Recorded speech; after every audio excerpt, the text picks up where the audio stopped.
दोस्तों गाना रिलीज हुआ है झगड़ा 2, आप लोग एंजॉय करिए, फालतू की बातों पे ध्यान मत दीजिए।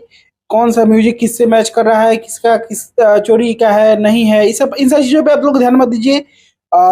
एंजॉय करिए गाने को, ज़्यादा दिमाग लगाने की आवश्यकता नहीं है। हम लोग क्यों इतना डीप जाने की कोशिश करते हो, और उससे मिलने वाला क्या है, कुछ नहीं। किसका गाना है नहीं है, इस सारी चीज़ों पे रिसर्च करने की आवश्यकता नहीं है। गाना चोरी का है नहीं है, आप क्यों डिसाइड करते हैं इन सारी चीज़ों को, कोई आवश्यकता नहीं है। आप कर भी लेंगे तो क्या आपको मिलेगा, कुछ नहीं मिलेगा। आप सिंपल गाना सुनिए और एंजॉय करिए। और दोस्तों गाना बेहद ही खूबसूरत है। 3 घंटे में 6 लाख व्यूज शो कर रहा है एप्लीकेशन में, यूट्यूब ऐप पे। इंटरनली ये 1 मिलियन प्लस व्यूज हो चुका होगा। और गाना ट्रेंडिंग में भी जाएगा, बहुत जल्द चला जाएगा ट्रेंडिंग में।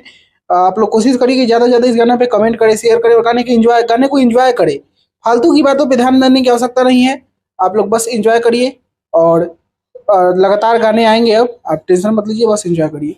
बाकी मैं मिलूंगा आप लोगों से नया वीडियो में, तब तक के लिए जय हिंद, जय भोजपुरी।